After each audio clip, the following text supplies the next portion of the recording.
All right, welcome to our podcast. This is Cameron Johnson. And I'm CJ Jackson. So our focus on our podcast is going to be race and sport. We're going to go through the topics of Colin Kaepernick. Is he worthy of being in the NFL? The stereotypes that we have for our African-American athletes in the media. Why are they perceived this way? And then also our last topic is going to be on the NFL Combine and the relationship it has towards a typical slave auction.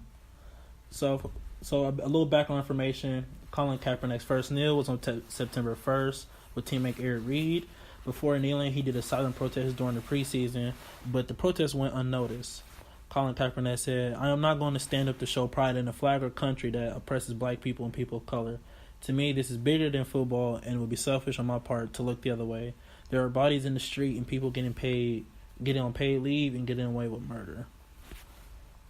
So after that, we had athletes all over the country, different sports, taking knees and in protest to the national anthem because it don't stand for the equality of all people. So a couple of effects. We got Papa John's. The CEO, John Shatner, said that protest is hurting his profits and his stocks went down 13%. So he's using the protests as a scapegoat for why he's losing money.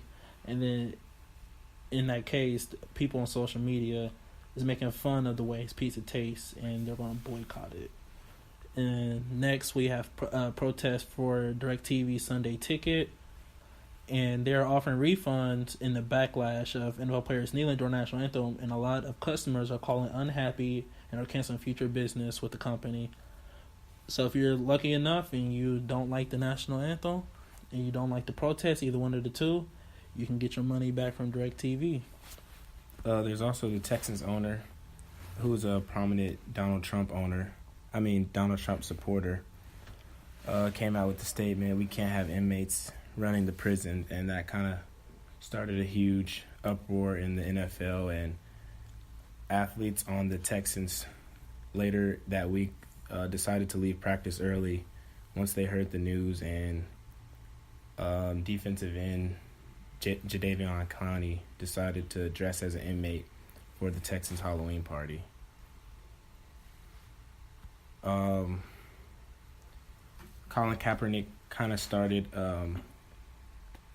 a new way of looking at things through sports for race, and he's affected a lot of different athletes, even on the high school level. There's been cases where high school players have decided to knee and basically lost their opportunity to play the sport because of it. And this is pretty much a good test to see how race is affected in sports. To get what you want, you have to be willing to sacrifice your job for the greater good of society. Like Kaepernick, he risked his career for a cause he believed in. He has donated billions of dollars to charity organizations that fight social justice. But with every protest or movement, it takes more than just one. Superstar athletes have to threaten to not play to get their point across. Look at the Montgomery bus boycott. If you hurt the rich people's income, they'll make changes even if they don't like it. So that was a little bit background information for you. So our first question of the day comes from one of our viewers, Jimmy Trainer. He says, "Do you think Colin Kaepernick is worthy enough to be on the NFL team after the protests and all the controversy around him?" I guess everyone has their own opinion, but based on his football stats and his QBR rating and just the way he leads his team, I don't see a problem why he can't be at least a backup.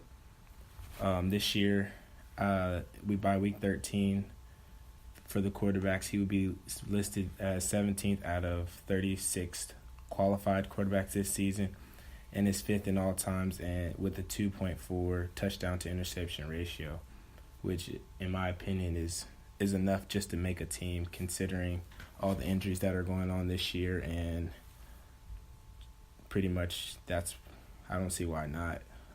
But everyone has their own opinion, and this Neil situation for him has really hurt him in the sense of having a job. I definitely can agree with you with that, CJ. But like what I wanted to tell like some of our viewers is you have to accept the fact that Kaepernick is overqualified to be an NFL backup.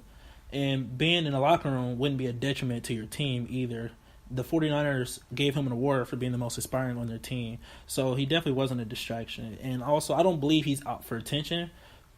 He's only spoken to the media about his protest only 3 times since August 2016.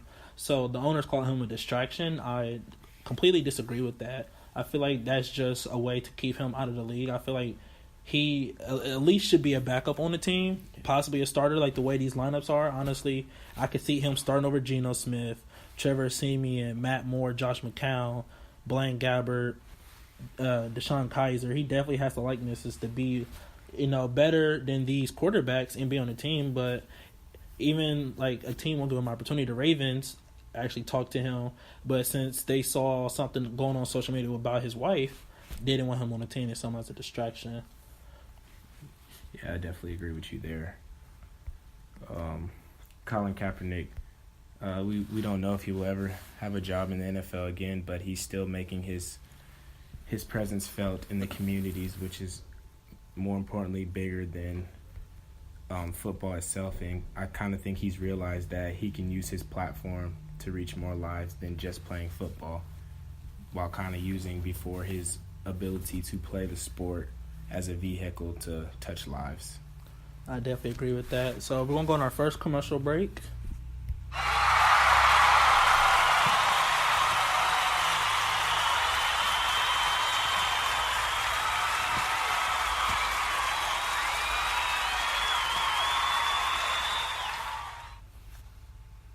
All right, and we are back. So we're going to move on to our next topic. We're going to talk about how social media plays a big part into how black athletes are stereotyped into just being looked at for their physical attributes and not really for their intellect or their actual skill.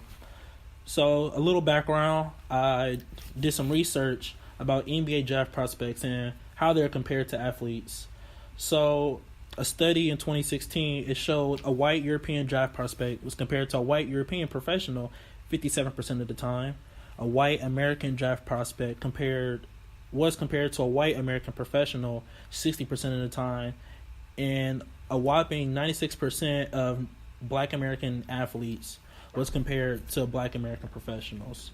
So there it goes. It doesn't show that these athletes are compared to their true comparison. And I would say, like, for somebody in the league, why should a black American athlete be compared to just only a black American professional?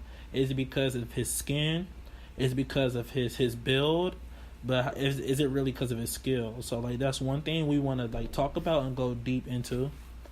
Yeah, that makes sense. For example, like the quarterback position in football, you rarely see too many black or African American athletes that can't run the ball or is strictly a pocket passer, just because based on the stereotypes that they're kind of already made, and we built as a society that black quarterbacks are fast and they're not as good at throwing as the white quarterbacks, or they don't have the mental capacity to read defenses such as the white quarterbacks. And it's just kind of I would say it's a little disappointing at times because you can't see the true talent of everyone out there. You kind of get the same type of quarterbacks every year, and it's kind of upsetting that you can't get a different feel because there's a lot of good players out there, and based on their race and their ethnicity, they can't get the same opportunities as everyone else. Going off of that, you have analysts like Todd McShay and Mel Kiper that get paid to scout athletes to determine their draft stock and potential. So, doing some more research, a typical report of a black prospect would be he's a strong, talented, productive, athletic athlete. His speed instincts are good. He's got natural size and is big and strong, and he works hard. But I have some off-field concerns. But he's a good athlete. And, like, I just feel like they had to throw on the off-field concerns. Like, there's a lot of athletes with off-field concerns, but they don't really mention it about these athletes. It's just more so with the black stereotype.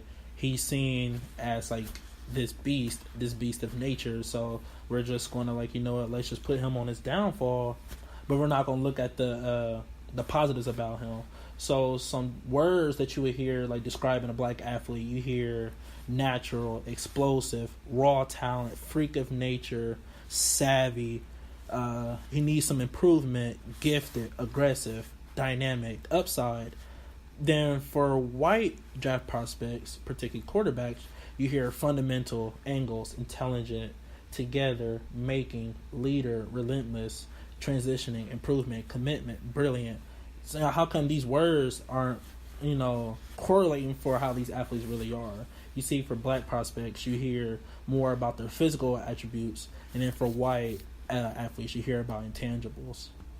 Yeah, that definitely makes sense.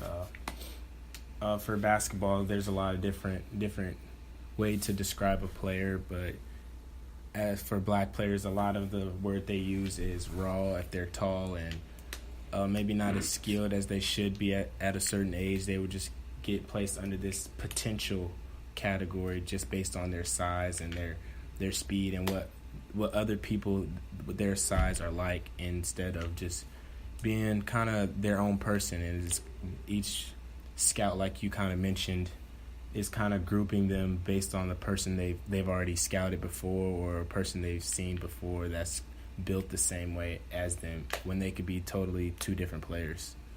Yeah, definitely. And another way the media definitely stereotypes the black athlete. Just this summer, we had two incidents very similar, but the media perception was on two different levels. So we have Rob Gronkowski, obviously superstar tight end from the Patriots. He aggressively was burying his head in the cleavage of a young lady at a bar in Charleston. And then on the other hand, you had Zeke was being criticized for pulling the top off a female partygoer, exposing her breasts during the St. Patrick's Day parade. And then, of course, in the media, they show Gronk as a party animal, and, he's just having fun. He's just a big kid. It's just Gronk being Gronk. And he's, 26, 27. He's a little bit older. I don't think he's a kid. But on the other hand, with Zeke, he's 21, fresh out of college, and he does something like this. But the backlash of him on the media is just ridiculous. They say he needs to be a better professional. He needs to be a man. He needs to he needs to be better. Obviously, yes, we want him to be better, but why is the backlash and outlash of these athletes on two separate occasions? They're very similar, but the perception is way off. So what we're trying to understand is, why is the standard different for these athletes? And we're going to go on our last commercial break for this podcast.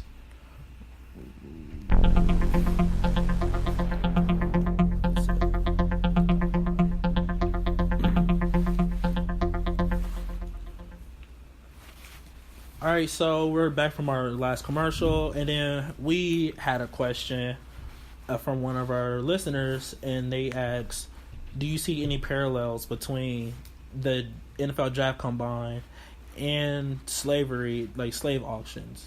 So our first, one of the articles that I read, it was from Dr. Cynthia Frisbee. She examined 155 articles, and 53% of the stories involving black athletes had a negative tone, while only 27% of the stories about white athletes were negative. She says these statistics point to the existence of stereotype in sports media. So that's just a little background of what, is going on. So 68% of our NFL players are black, and the majority of the men examining, judging, ultimately benefiting from the physical labor, of course, white reporters, white owners, white general managers. These players are stripped down to the bare minimum and have their muscular bodies picked and prodded for size and strength, all with the idea that they could judge a player's strength and endurance for financial gain. I guess the $1 million question is, are NFL or NBA combines really necessary? Because in my opinion, these owners, these GMs, they go in knowing who they want to draft to their team. So basically, is it to kind of show similar auction type for slavery in the past? Because, these GMs and these owners and these coaches have their eyes on these players all year, or for years that they're in college or they're overseas or whatever sport that they're playing. They know who they want to draft. So, I don't know if, testing someone's 40 time or seeing how big someone's hands is really will change what type of player you want at a certain position or a certain time. All right, thank you, CJ. Thank you for being on my podcast today, and we're going to wrap that up. Thank you, everybody, for listening.